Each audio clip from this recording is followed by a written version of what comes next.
திராவிடம்னா என்னன்னு கேட்குறவங்களுக்கு பூரா ஒரே ஒரு தடவை உள்ள போய் சுற்றி பார்க்கணும். கலைஞருடைய மணிமண்டபம் இருக்க அந்த சன்னதியை சுற்றி பார்த்தா தெரியும். உள்ளே போனால் என்ன ரயிலெல்லாம் போகுது வண்டி. உள்ள காட்சிகளை பார்த்தா இந்த 6ஆம் தேதியிலேருந்து மக்கள்லாம் ஃப்ரீயாக பார்க்கலாமா அதையும் சொன்னாங்க. நான் போய் பார்த்துட்டு கொஞ்ச நேரம் மூச்சு நின்று போச்சு எனக்கு. அவர் வரலாறை பூரா அதுக்குள்ளே அழகாக அமைச்சிருக்காங்க பாருங்கள். தமிழக முதலமைச்சர் அடரா கண்கொள்ளா காட்சி. அதை பார்க்குறதுக்கு 2 கண்ணுக்கு பத்தாதுங்க. ஒரு மனிதனுக்கு 1000 கண்ணு தேவைப்படும். அவ்வளோ அழகாக இருக்குங்க. இது வரலாற்றில் இப்படி ஐயாவுக்கு மணிமண்டபத்தை, கலைஞராவுக்கு மணிமண்டபத்தை கட்டுறதுக்கு யாருனாலுமே முடியாதுங்க. யாருக்கு இந்த வரலாறு கிடையாது. இது எங்கள் ஆத்தா சத்தியமாக உண்மைங்க. அவ்வளோ அருமையாக பிரமாதமாக அதை பண்ணி அவர் பட்ட கஷ்டம், அவர் அண்ணாவை நேசித்தது, அந்த சுவாசம், திருவள்ளுவர் நேசித்த சுவாசம், அந்த காற்று, அவர் பட்ட உழைப்புடைய அந்த வலிமை, அந்த எளிமை, அந்த திறமை அவ்வளவு இருக்குங்க. ஒரு ஆளை அரவணைக்கிறது, அவரை ஒவ்வொரு ஃபோட்டோ அந்த புகைப்படத்தை பார்த்து உள்ள நான் அதுக்குள்ளே இங்கேருந்து ஃபோன் வந்துச்சு. பார்த்தாச்சா இந்த வந்துடுறேன் அந்த உள்ள பூரா சுற்றி பார்த்து வந்தாங்க.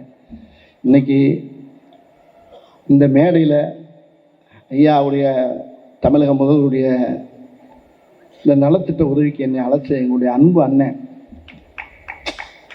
ஒரு தைரியமான பிள்ளைங்க. ஒரு எதுக்குமே கேள்வி கேட்டால் நறுக்குன்னு தான் பதில் சொல்லுவார். டக்கு டக்கு டக்கு டக்கு டக்கு. இதுதான் சும்மா குழப்பல. ஆனால் எப்போ பார்க்கலாம் அப்படிலாம் இருக்காது.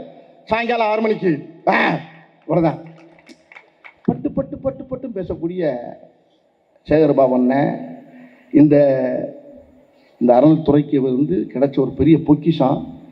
இவர் மூலியமாக இன்றைக்கி முதலமைச்சருடைய நலத்திட்ட உதவிக்கு என்னை அழைச்சதுக்கு, உங்களையெல்லாம் சந்தித்ததுக்கு, உங்களையெல்லாம் பார்த்ததுக்கு ரொம்ப மகிழ்ச்சியாக இருக்குது. அது ஐயா எஸ்பி முத்துராமன் ஐயா மேடையிலேயும் பார்த்தது ஒரு மிகப்பெரிய சிறப்புலி ஆக்கிய என்னுடைய சகோதரி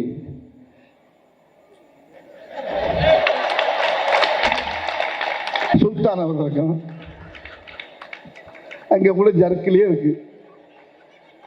ஏதாவது பேசி மிகப்பெரிய அவங்களுடைய பேச்செல்லாம் நான் ரொம்ப ரசிப்பேன் நான். ஏன்னா நம்ம கட்சியில் பேச வைக்க முடியும். எப்படி ஒவ்வொரு வரலாறையும் புட்டு புட்டு வைக்கக்கூடிய ஆள்.